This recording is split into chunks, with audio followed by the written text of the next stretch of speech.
Hydrogen energy के बारे में। हाइड्रोजन जो कि बेसिकली हम समझे तो फ्यूचर में हमारा ये एक बहुत ही इम्पोर्टेंट एक फ्यूल बनने वाला है। तो सबसे पहले हम ये देख लें कि हाइड्रोजन का अगर हम यूज़ करते हैं फ्यूल के लिए तो हमें उसके क्या क्या फ़ायदे मिलते हैं। तो फ़ायदा हमें ये मिलता है कि ये ज़ीरो कार्बन फ्यूल है, मतलब इन्वायरमेंट के ऊपर किसी तरह का कोई ये जो लॉस नहीं करेगा। और जिसके साथ अगर हम उसको यूज़ करते हैं तो हमें एफिशिएंसी हमारे सिस्टम की हायर होगी। और यहाँ तक कि इसको बनाना वो भी बिना किसी एनवायरनमेंट को नुकसान पहुँचाए किया जा सकता है। तो सबसे पहले हम बात करते हैं कि हाइड्रोजन का यूज़ हम कहाँ कहाँ पे कर सकते हैं एज ए फ्यूल के टाइप से। तो सबसे पहले हम इसका यूज़ कर सकते हैं एक तो फ्यूल के टाइप, जैसे फ्यूल हम ऑटोमोबाइल्स, हमारे कार्स, व्हीकल्स, इनके लिए जैसे कि करेंटली हम यूज़ करते हैं गैसोलीन को या फिर सीएनजी को, नेचुरल गैस को।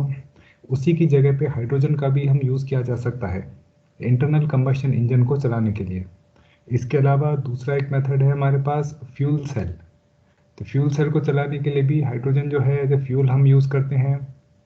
तो हमारा फ्यूल सेल जो कि हमें इलेक्ट्रिसिटी प्रोवाइड करता है, तो इससे हम ये आइडिया लगा सकते हैं कि हमारा हाइड्रोजन जो है वो एक बहुत इंपॉर्टेंट फ्यूल है पावर सेक्टर के लिए भी और ऑटोमोबाइल सेक्टर के लिए भी। तो फ्यूल सेल जो है सबसे अट्रैक्टिव एनर्जी कन्वर्जन जो डिवाइस है हमारा, या जिसके थ्रू जो हमें डायरेक्टली ही आउटपुट देता है। जैसे कि एक बैटरी है, बैटरी कंटिन्यूसली हमें आउटपुट देती है, इसी तरह से फ्यूल सेल भी हमें कंटिन्यूसली इलेक्ट्रिसिटी जो है हमें प्रोवाइड करता है जब तक कि हम उसको हाइड्रोजन प्रोवाइड करते रहेंगे। तो हाइड्रोजन बेसिकली फ्यूल है हमारे इस फ्यूल सेल के लिए।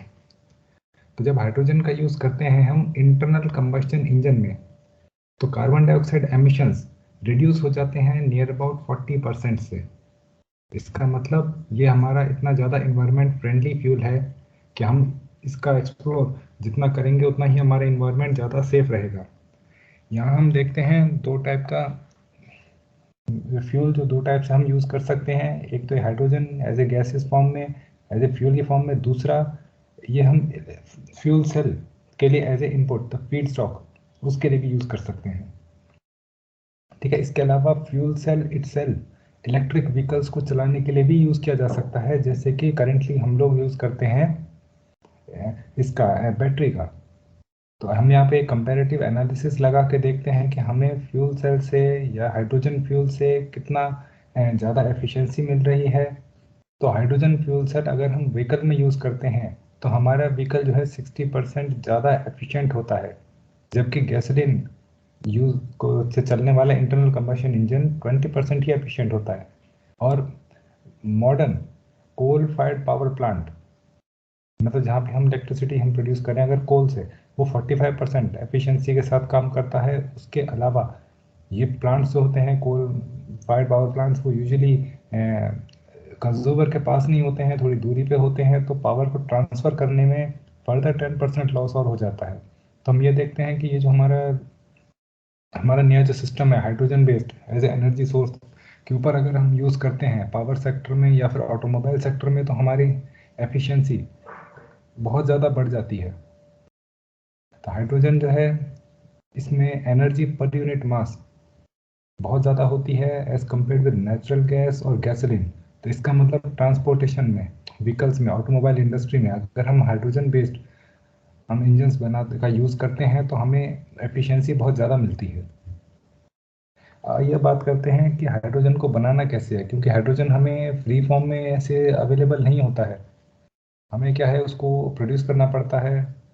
तो कुछ सोर्सेस जिनसे हमें हाइड्रोजन मिल सकता है वो हैं एक तो नेचुरल गैस, एक कोल, एक वाटर का इलेक्ट्रोलाइसिस, और एक कॉमन सोर्स है बायोमास से। तो एक एक करके हम थोड़ा इसके बारे में देखते हैं कि किस तरह से कितना हम हाइड्रोजन किस सोर्स से ले सकते हैं, कितने उसके फ़ायदे हैं, कितने उसके नुकसान हैं। अब हमने लिखा था कि अब हमने ये अभी बड़ा बात की थी कि हमारा जो प्रोडक्शन है हाइड्रोजन का वो कितना परसेंट या फिर किस मेथड से हम प्रोड्यूस कर रहे हैं वो कितना एनवायरमेंटल फ्रेंडली है। अब ऐसा होता है कि हमें कोई फ्यूल बनाना है कोई जो जो कि बहुत इन्वायरमेंट फ्रेंडली फ्यूल है, लेकिन उसको बनाने की जो टेक्निक है, उसको प्रोडक्शन का जो टेक्निक है, वो जो है इन्वायरमेंटल फ्रेंडली नहीं है, उससे बनाते में बहुत पॉल्यूशन हो रहा है। जैसे इलेक्ट्रिसिटी को ही ले लीजिए, अगर इलेक्ट्रिसिटी वैसे तो क्लीन फ्यूल है, इलेक्ट्रिक व्हीकल्स चलते हैं, पॉल्यूशन नहीं करते हैं, लेकिन इलेक्ट्रिसिटी को बनाने के लिए अगर हम थर्मल पावर प्लांट्स का यूज़ कर रहे हैं तो वो पॉल्यूशन कर रहे हैं। तो 100% वो कार्बन न्यूट्रल नहीं है। बेसिकली हम देखा जाए तो इलेक्ट्रिसिटी उतनी जनरेट करने के लिए भी तो हम पॉल्यूशन मतलब हमारा हो रहा है। तो अब यहाँ एक कंपैरिजन देखते हैं कि क्या हाइड्रोजन हम जनरेट कर सकते हैं, प्रोड्यूस कर सकते हैं with totally green environmental friendly method से। तो हाँ, हम कर सकते हैं। सबसे पहले हम कुछ टाइप्स देखते हैं, जैसे कि नेचुरल गैस, जो कि मैक्सिमम हाइड्रोजन प्रोडक्शन करेंटली जो है नेचुरल गैस के से ही हो रहा है, जो हमारा फ्यूल है। उसके बाद में सेकंड नंबर आता है कोल का, और लास्ट में और बहुत ही कम यूज़ होता है इलेक्ट्रोलाइसिस ऑफ वाटर। हालांकि इलेक्ट्रोलाइसिस ऑफ वाटर जो है हमारा सबसे ज़्यादा इन्वायरमेंट फ्रेंडली मेथड है, लेकिन करेंटली इसका यूजेज इतना ज़्यादा नहीं है। अभी हम देखेंगे कि इसमें हमें क्या क्या फ़ायदे मिलेंगे और कैसे हम इसको बढ़ा सकते हैं। तो अब यहाँ पे बात आ रही है कि कोल का नेचुरल गैस का हम यूज़ करते हैं, और अगर हम इसको हीट प्रोड्यूस करने के लिए इसको कंबशन होता है, इसको हम जलाते हैं, तो उसमें भी हमारा जो है एक तरह से जो है ये कार्बन डाइऑक्साइड है, ये सब प्रोड्यूस होता है। तो इसी को मिनिमाइज करने के लिए टेक्नोलॉजी हम यूज़ करते हैं carbon capture utilisation and storage, CCUS।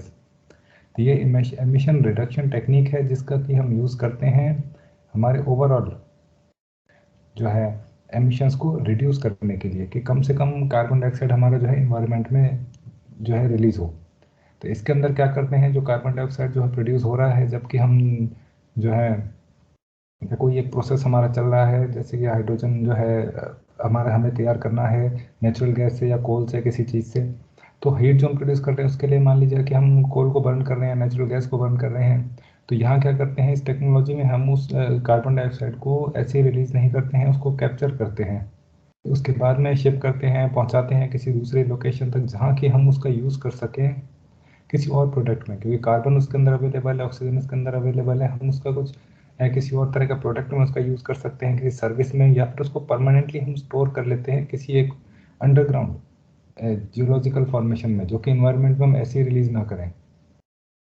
तो ये हमारा काफ़ी जो है एक लेवल तक हमारी जो है एमिशंस को रिड्यूस कर देता है। इसके बाद में हम टेक्निक पढ़ते हैं नेचुरल गैस, किस तरह से नेचुरल गैस से हम हाइड्रोजन को बना सकते हैं। तो एक टेक्निक है स्टीम मीथेन रिफॉर्मिंग। तो यहाँ हम देख रहे हैं कि हमें स्टीम जो है बनानी है, इसका मतलब हमें हीट एनर्जी की ज़रूरत पड़ने वाली है। ठीक है, तो इस टेक्निक के अंदर क्या होता है कि नेचुरल गैस है उसको हम हीट ही करते हैं, मिक्स करते हैं स्टीम के साथ में। एंड में है हमें रिफॉर्मर से आउटपुट मिलता है hydrogen, carbon monoxide and carbon dioxide. तो क्योंकि हमें प्योर हाइड्रोजन अभी आउटपुट में नहीं मिला है, तो हमें इस आउटपुट को, जो हमें आउटपुट हमें रिफॉर्मर से मिल रहा है, उसको फर्दर प्योरीफाई करना पड़ता है, हाइड्रोजन को एक्सट्रैक्ट करना पड़ता है।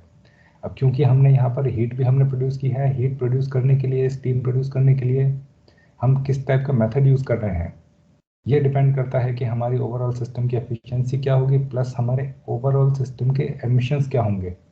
किस किस टाइप के जो है फ्लू गैसेज हैं, या क्या जो कुछ टॉक्सिक गैसेज अगर हमारे एमिट हो रहे हैं, तो उसी को मिनिमाइज करने के लिए हम यूज़ कर सकते हैं CCUS टेक्नोलॉजी को। तो नेचुरल गैस जो है SMR में ये फ्यूल का भी काम कर रही है और फीड स्टॉक का भी काम कर रही है। फीड स्टॉक का काम इस तरह से कर रही है क्योंकि नेचुरल गैस जो बेसिकली मीथेन है, CH4 है, उसके अंदर हाइड्रोजन भी प्रेजेंट है। उसी को ही हम जो है रिफॉर्मर में उसको हम हाइड्रोजन को अलग कर रहे हैं उसके थ्रू। डायरेक्टली हालांकि नहीं कर रहे हैं, हम उसको फर्दर प्रोसेस भी कर रहे हैं, लेकिन स्टीम बनाने के लिए भी हम हीट प्रोड्यूस करने के लिए नेचुरल गैस को ही जो है हम बर्न कर रहे हैं। तो 30 to 40% नेचुरल गैस जो है वो हमारा कंबशन के अंदर यूज़ होता है, जिससे कि कार्बन डाइऑक्साइड स्ट्रीम जो है हम प्रोड्यूस करते हैं। सो SMR टेक्नोलॉजी जो है ये करेंटली बहुत ज़्यादा इसका यूनिट्स जो है अवेलेबल हैं बहुत, और इकोनॉमिकली हमें इसकी कॉस्ट जो है वो भी कम पड़ती है। तो near about in near future में ये टेक्नोलॉजी ज़्यादा ही यूज़ हो रही है। जहाँ तक बात आती है एमिशंस की, तो एमिशंस को हम रिड्यूस कर सकते हैं CCUS टेक्नोलॉजी से, मतलब इन्वायरमेंट को लॉस ना हो, तो अप टू 90% हम एमिशंस को रिड्यूस कर सकते हैं। नेक्स्ट हम सोर्स की तरफ आते हैं, जो है कोल। तो कोल से हम क्या करते हैं, हम इसका जो है CO2, तो बेसिकली हम जो है ये जो पायरोलाइसिस, गैसिफिकेशन, इस टाइप के प्रोसेस हम यूज़ करते हैं, सॉरी पायरोलाइसिस नहीं, गैसिफिकेशन यूज़ करते हैं। और इस ड्यूरेशन में जो हमारा प्रोसेस होता है हाइड्रोजन एक्सट्रैक्शन का थ्रू कोल, इसमें near about twice carbon dioxide emissions होते हैं जितना कि नेचुरल गैस में होते हैं। तो इसका मतलब ये हमारा नेचुरल गैस के कंपैरिजन में ज़्यादा जो एमिशन ज़्यादा कर रहा है। तो सिंथेसिस गैस जो है, जो हमें ऑब्टेन होती है गैसिफिकेशन करने के बाद में कोल के, इसको हम यूज़ कर सकते हैं कंबाइंड साइकिल पावर प्लांट्स में। और इसमें एडिशनल वाटर गैस शिफ्ट अगर हम टेक्नोलॉजी यूज़ करते हैं तो हमें और ज़्यादा हाइड्रोजन भी मिल सकता है। यहाँ देखिए, सबसे पहले एयर कंबशन स्टार्ट हुआ है, कोल हमने फीड किया, एयर फीड किया, इनपुट कंबशन हुआ, कार्बन डाइऑक्साइड हीट प्रोड्यूस हुआ, उसके बाद में गैसिफिकेशन, क्योंकि उसके लिए हाई टेम्परेचर चाहिए तो हमने हीट उस कोल के कंबशन से ही प्रोड्यूस किया। उसके बाद में कार्बन डाइऑक्साइड, फर्दर हमने स्टीम उसको यहाँ पे कार्बन मोनोऑक्साइड के साथ में हमने रिएक्ट किया और तब हमें आउटपुट में हाइड्रोजन प्लस कार्बन डाइऑक्साइड मिलता है। इसके बाद में हमारे पास एक और टेक्नोलॉजी है इलेक्ट्रोलाइसिस ऑफ वाटर। ये टेक्नोलॉजी पूरी तरह से इन्वायरमेंटल फ्रेंडली है। इसके अंदर हम क्या कर रहे हैं, बस सिंपल हम जो है इलेक्ट्रिसिटी का यूज़ कर रहे हैं, जिससे कि वाटर डिसोसिएट हो जाता है हाइड्रोजन में और ऑक्सीजन में। तो एफिशिएंसी अगर हम देखें इलेक्ट्रोलाइज़र की, तो ये बहुत ज़्यादा मिलती है 60 to 80%, क्योंकि अलग अलग टाइप के इलेक्ट्रोलाइजर्स जो है हम यूज़ करते हैं, जैसे कि alkaline electrolyser, proton exchange membrane electrolysis और या फिर सॉलिड ऑक्साइड इलेक्ट्रोलाइसिस। तो इनकी एफिशिएंसी, कंडीशंस, एडवांटेज, डिसएडवांटेज अपने अपने लेवल तक सबके बनते हैं। तो यहाँ हम देख रहे हैं कि हमने इलेक्ट्रिसिटी सप्लाई की कैथोड और एनोड पे, और वाटर जो था ये डिसोसिएट होने लगा है, ऑक्सीजन अलग हो गया है, हाइड्रोजन अलग हो गया है। यहाँ भी हम यही देखते हैं कि अगर हम स्टीम का यूज़ करते हैं बजाय जो है इसके लिक्विड वाटर के, अगर हम स्टीम के ऊपर इलेक्ट्रोलाइसिस का यूज़ करते हैं तो हमें इलेक्ट्रिसिटी जितनी हमें उसे लगानी पड़ रही है डिसोसिएट करने के लिए, वो रिड्यूस हो जाती है। मतलब कम इलेक्ट्रिसिटी लगाकर ही हम लोग जो है इतना अमाउंट ऑफ हाइड्रोजन डिसोसिएट कर सकते हैं, वाटर को हाइड्रोजन जो है हम प्रोड्यूस कर सकते हैं। सेम यही केस हमने देखा था कि मीथेन के केस में, मतलब नेचुरल गैस के केस में, मीथेन जो कि उसका ही मेन कंस्टिट्यूएंट था, वहाँ पर भी स्टीम का हम यूज़ करते हैं। तो हमारा जो है कि हाइड्रोजन जो एक्सट्रैक्शन होता है ये ज़्यादा एफिशिएंट होता है, ज़्यादा हाइड्रोजन हमें इससे मिल जाता है। तो इसके लिए हमें क्या है, हीट हमें प्रोड्यूस करनी है, लेकिन हीट प्रोड्यूस करने के लिए एक्स्ट्रा अगर हम एनर्जी लगा रहे हैं, फ्यूल लगा रहे हैं, हमारा कॉस्ट भी जो है बढ़ता जा रहा है।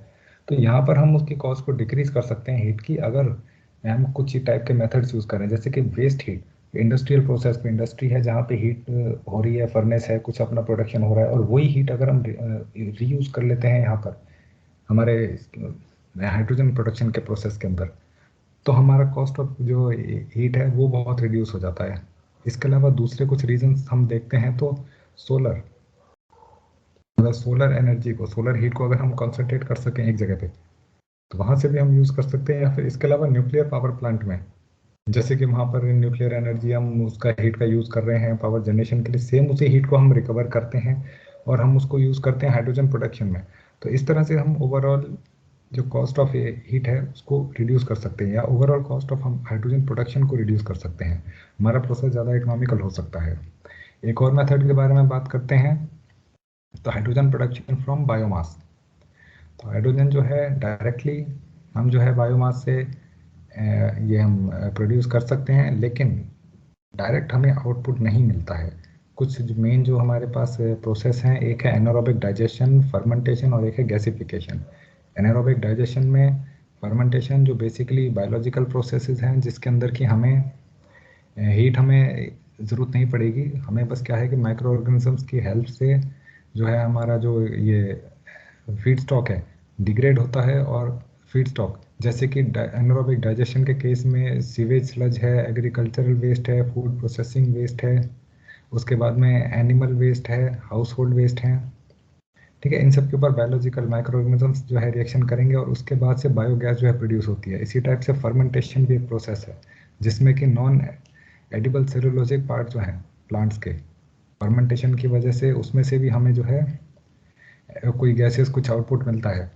या फिर गैसिफिकेशन बायोमास का, जैसे हमने कोल के केस में पढ़ा था, हाई हीट की फॉर्म की जो है प्रेजेंस में हम जो लिग्निन कंपोनेंट ऑफ बायोमास है, ये जो है चेंज हो जाते हैं और हमें जो है आउटपुट मिलता है। जो प्रोड्यूसर जो गैस हमें आउटपुट में मिलती है उसके अंदर हाइड्रोजन प्रेजेंट होता है, लेकिन वो हाइड्रोजन अलग नहीं होता, हमें फर्दर उसको अलग करना पड़ता है, हाइड्रोजन से एक्सट्रैक्ट करना पड़ता है हाइड्रोजन को हमारे आउटपुट में से। तीनों जो बायोलॉजिकल प्रोसेस हैं,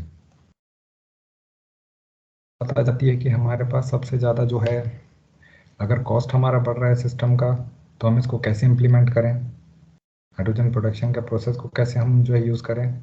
तो सबसे अब तक हमने देखा कि जो यूजुअली अभी तो नेचुरल गैस के जो है एक मेन हमारा सोर्स है हाइड्रोजन प्रोडक्शन के लिए, हमारा फ्यूल जो है मेनली।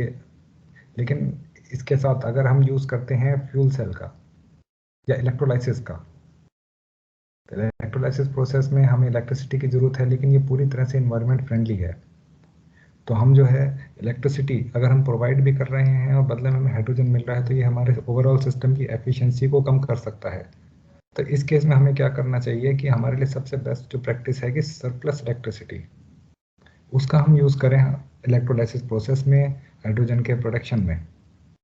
तो सरप्लस इलेक्ट्रिसिटी जैसे कहाँ पे हम यूज़ कर सकते हैं, जैसे कि कोई रिन्यूएबल सोर्स है, सोलर है, विंड है, ठीक है, इस इनका हम इनको इंस्टॉल कर सकते हैं। सोलर एनर्जी से हमें क्या होगा कि जो डे टाइम में सरप्लस सोलर एनर्जी है, वो जो हमें सोलर सेल से, सोलर फोटोवोल्टिक पैनल से जो हमें आउटपुट मिल रहा है, उसका हम यूज़ करते हैं इलेक्ट्रोलाइसिस में। और उसके बाद में जो है हाइड्रोजन जो हमारे पास आ रहा है उसको हम सेफली जो है स्टोर करते हैं, ट्रांसपोर्ट कर सकते हैं, सप्लाई कर सकते हैं दूसरे एरिया पे। और यूजुअली ये प्रोसेस हमारे लिए बहुत चीप होता है, बहुत सस्ता होता है, क्योंकि करेंटली जो हमारे कॉस्ट हैं सोलर फोटोवोल्टिक्स के या विंड बेस्ड एनर्जी सिस्टम्स के, पावर जनरेशन सिस्टम के, तो वो जो है कम होते जा रहे हैं, डिक्लाइन हो रहे हैं। तो जहाँ जहाँ पे हमारे पास अवेलेबिलिटी ज़्यादा है, सोलर एनर्जी की अवेलेबिलिटी ज़्यादा है, वहाँ पर हम इसे सोलर जो जनरेटेड इलेक्ट्रिसिटी का हम यूज़ कर सकते हैं इसके लिए, हमारे इलेक्ट्रोलाइसिस प्रोसेस के लिए। इसी टाइप की एक लोकेशन हमें और मिलती है, सोलर फोटोवोल्टिक एंड ऑन शोर विंड। क्योंकि जहाँ जहाँ पे विंड वेलोसिटी ज़्यादा है शोर्स पे जो है, वहाँ पे विंड वेलोसिटी ज़्यादा हमें मिल जाती है, एनर्जी ज़्यादा मिल जाती है, तो वहाँ पे वो एनर्जी का इलेक्ट्रिसिटी जो हम उससे जनरेट करते हैं, उस इलेक्ट्रिसिटी से अगर हम हाइड्रोजन इलेक्ट्रोलाइसिस करके हाइड्रोजन जो है प्रोड्यूस करते हैं, ठीक है, तो हमारा कॉस्ट जो है, ओवरऑल कॉस्ट हमारे इस कन्वर्जन का, प्रोसेस का, प्रोडक्शन प्रोसेस का, सिस्टम का बहुत रिड्यूस हो जाता है, एफिशिएंसी भी हमें ज़्यादा मिलती है, इन्वायरमेंटल फ्रेंडली भी है। और इसको हम ट्रांसमिशन जो है दूसरे लोकेशन तक भी पहुंचा सकते हैं, जहाँ पर कि हमें इसको कंज्यूम करना है, जहाँ पे हमारा कंज्यूमर है, जहाँ पे फ्यूल की रिक्वायरमेंट है। हाँ, तो हमारे पास जहाँ जहाँ सरप्लस रिन्यूएबल इलेक्ट्रिसिटी है, सोलर हो सकती है, विंड हो सकती है, वहाँ पर हम यूज़ करते हैं इलेक्ट्रोलाइसिस का। उसके बाद में रिन्यूएबल हाइड्रोजन गैस हम प्रोड्यूस करते हैं, और फिर इस गैस को हम जो है ट्रांसफ़र करते हैं, ट्रांसपोर्ट करते हैं। तो ट्रांसपोर्टेशन के कॉस्ट जो है वो यूजुअली हम रिकवर कर लेते हैं, क्योंकि हमारे पास जो रिन्यूएबल इलेक्ट्रिसिटी जो आ रही थी, वो हमारे पास बहुत ही कम कॉस्ट की थी, सरप्लस थी, उसमें हमने एक्स्ट्रा जो है कुछ प्रोवाइड नहीं किया था। तो बेस्ट जो है हमारे पास ये सोल्यूशन मिलता है कि रिन्यूएबल एनर्जी का यूज़ करिए, जहाँ जहाँ पे सरप्लस है उसका यूज़ करिए, इलेक्ट्रिसिटी का उससे जो है यूज़ करके इलेक्ट्रिसिटी प्रोड्यूस करिए, और उसके बाद में उस इलेक्ट्रिसिटी से इलेक्ट्रोलाइसिस करिए, हाइड्रोजन जो हमें मिलता है उस तरह से उसको फिर हम लोड सेंटर पे कंज्यूमर के पास तक हम उसको डिलीवर करेंगे, ट्रांसमिशन ट्रांसमिट करेंगे। ओके, तो ये